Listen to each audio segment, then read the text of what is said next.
We look back at June 6, 1944, and usually see only the Higgins boats crashing into the surf or the brave men storming the sands of Omaha and Utah.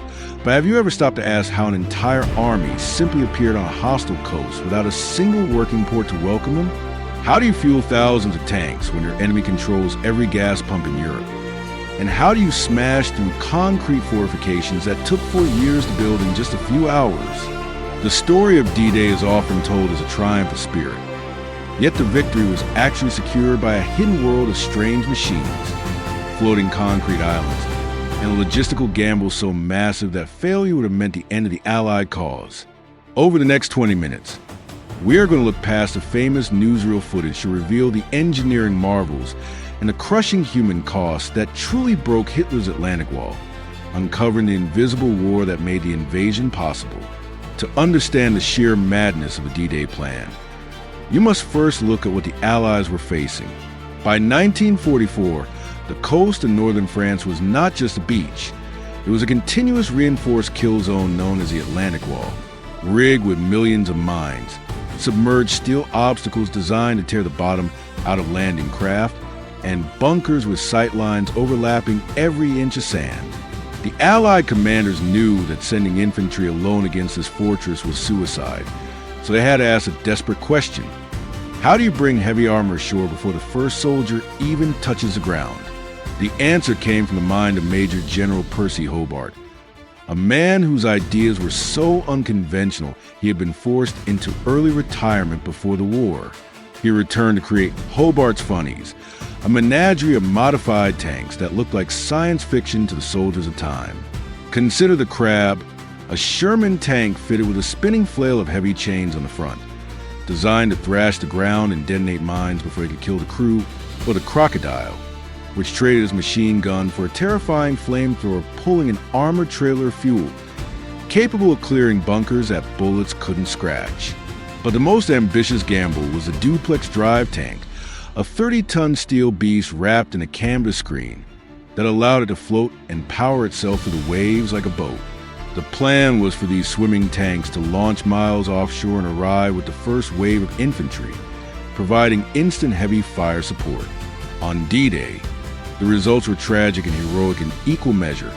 In rough seas, many of these swimming tanks swamped and sank, taking their crews to bottom.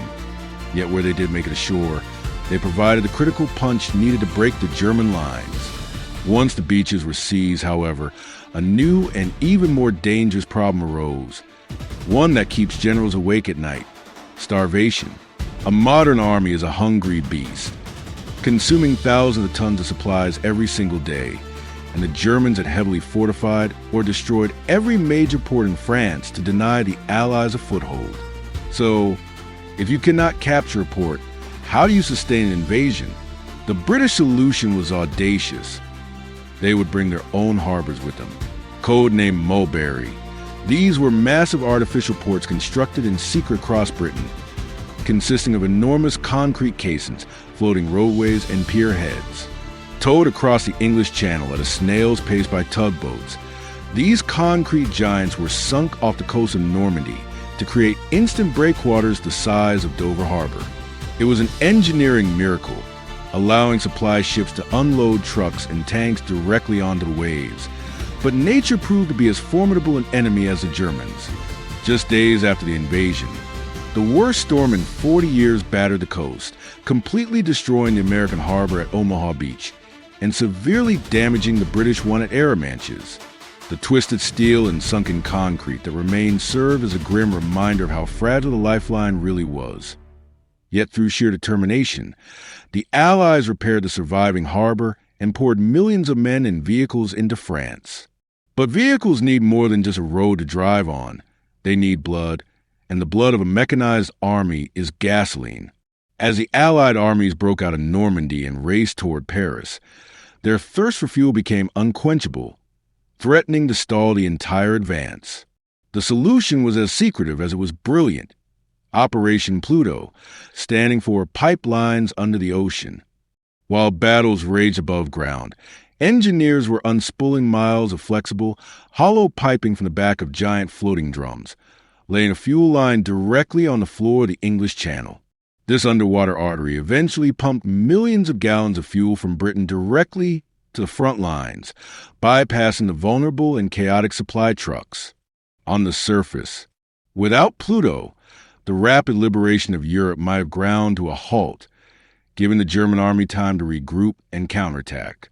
Yet, amid all this technological wizardry, we must not lose sight of the terrible human price paid by those who lived in the liberation's path.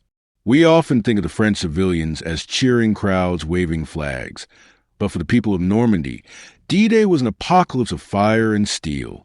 To disrupt German movements, the Allies bombed French cities and rail hubs relentlessly before and during the invasion.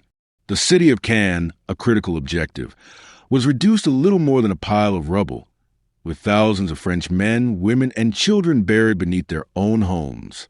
The joy of liberation was mingled with profound grief of loss, a complex reality that is often smoothed over in history books.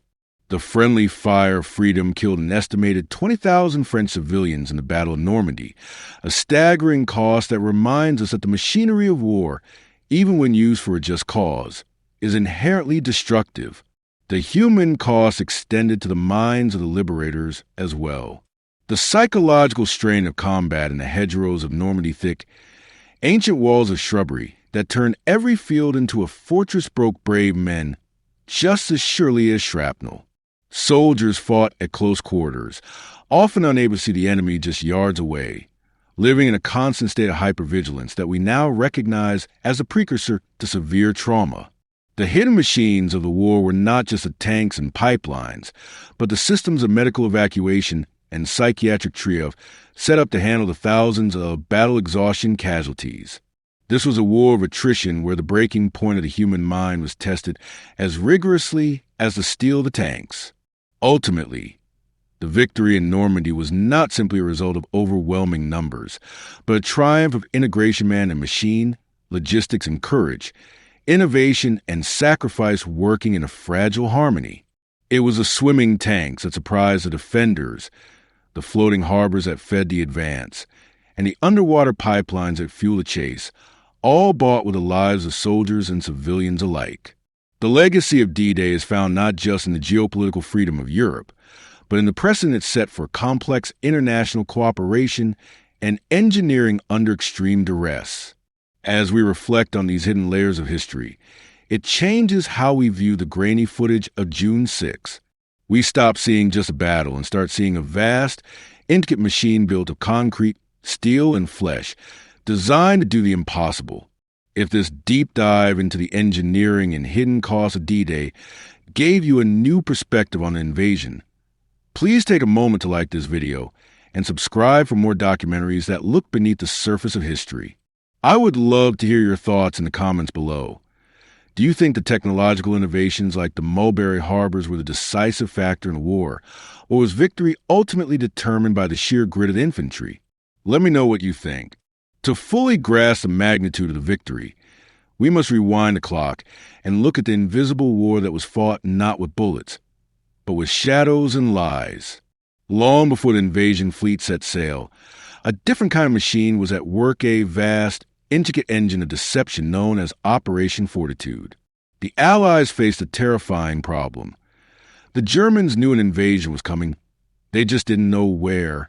To keep the enemy guessing, the Allies built a phantom army in the southeast of England, a force made entirely of rubber and plywood. They constructed inflatable tanks that looked formidable from the air but could be lifted by 2 men, and created fake airfields populated by canvas planes. This ghost army was complete with fake radio traffic, generating a storm of wireless signals to convince German intelligence that a massive force under General George Patton was poised to strike the Pas-de-Calais, far from the actual landing sites in Normandy. This deception was one of the most successful hidden machines of the war, locking down powerful German panzer divisions in Calais for weeks after D-Day, waiting for an invasion that would never come. But the human cost of this intelligence war was borne by the spies and resistance fighters who operated in the shadows of occupied France.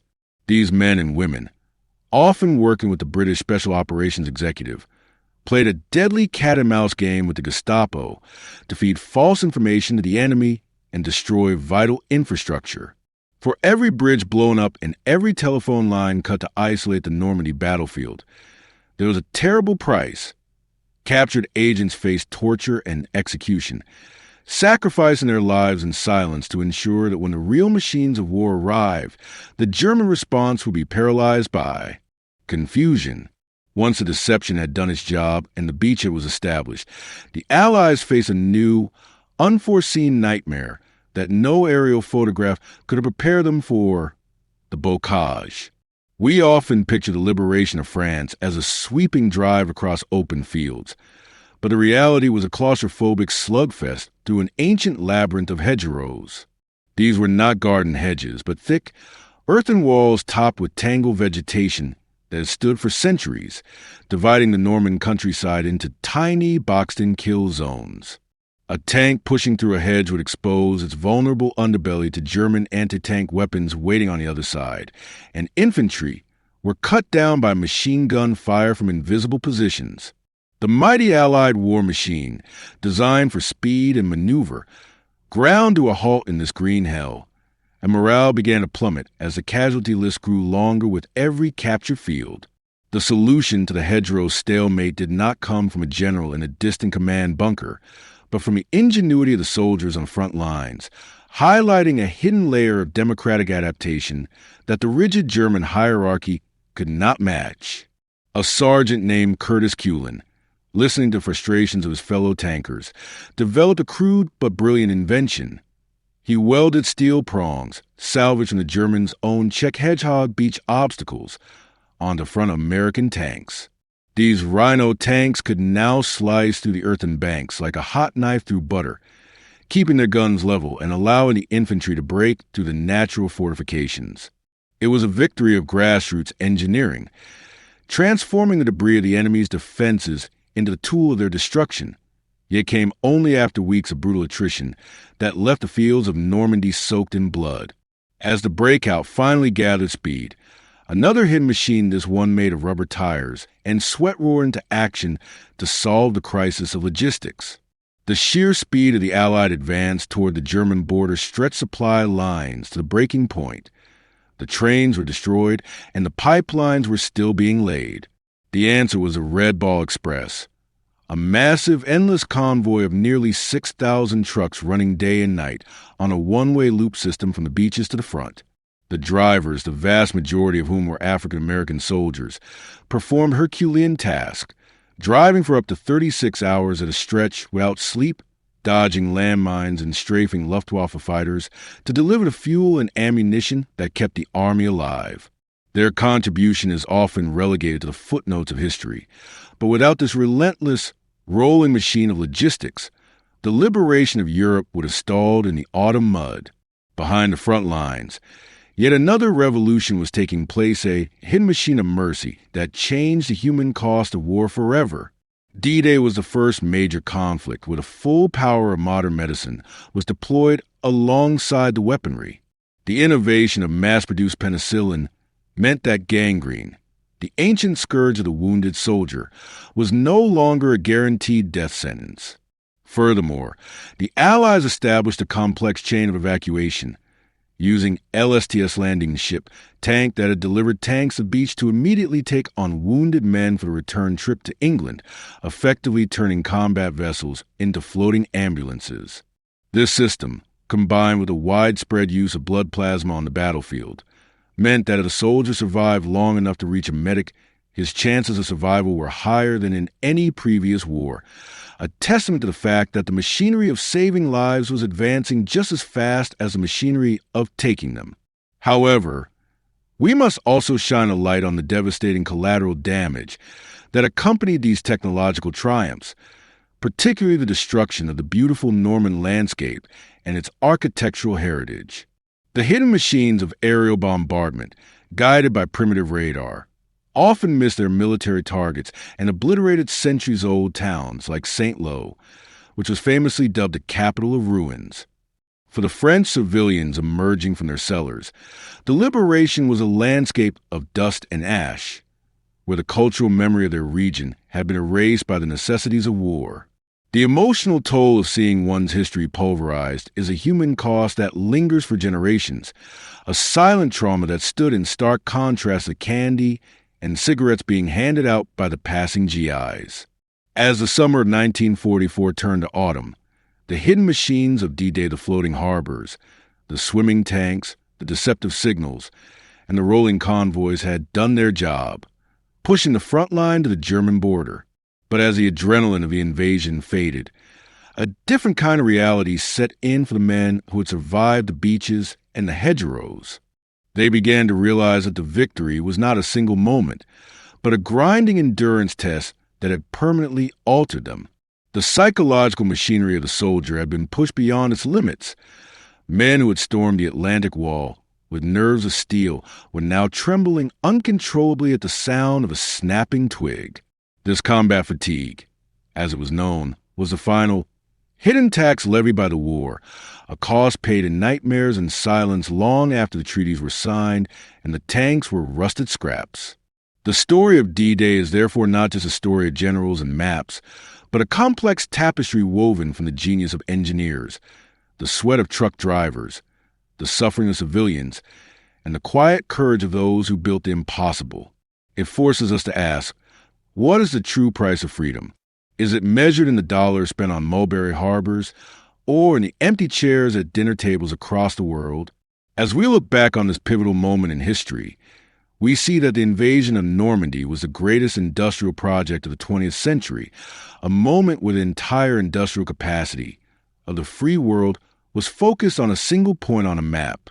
Now that we have uncovered the hidden mechanisms and the deeper human toll of this historic operation, I want to invite you to join the conversation. Which of these hidden machines do you find most surprising? The deception of the ghost army or the engineering of the artificial harbors? And how do you think we should remember the civilian cost of liberation today? If you enjoyed this deep dive into the untold history of D-Day, please make sure to like and subscribe for more documentaries that challenge the way we see the past. Leave your thoughts in the comment below, and let's keep the history alive. As the Allied armies surged out of Normandy, they encountered one final geographic enemy that threatened to stop the liberation in its tracks: the rivers. The retreating German army, methodical in its destruction, had blown up every major bridge across the Seine and Rhine, hoping to leave the Allies stranded on the wrong bank. Here, another unsung hero of the engineering war emerged: the Bailey Bridge. This was a hidden machine of brilliant simplicity, a modular, prefabricated steel truss bridge that looked like a giant erector set, designed by civil engineer Donald Bailey, who reportedly sketched the original concept on the back of an envelope. These bridges could be assembled by hand, without heavy cranes, and pushed across a gap by soldiers using pure muscle. In the final months of the war, thousands of these temporary structures were erected, often under heavy fire, stitching the broken map of Europe back together and allowing the heavy tanks to keep rolling toward Germany. Without the Bailey Bridge, the speed of the Allied advance would have been impossible, proving once again that logistics and engineering were just as lethal to the enemy as artillery.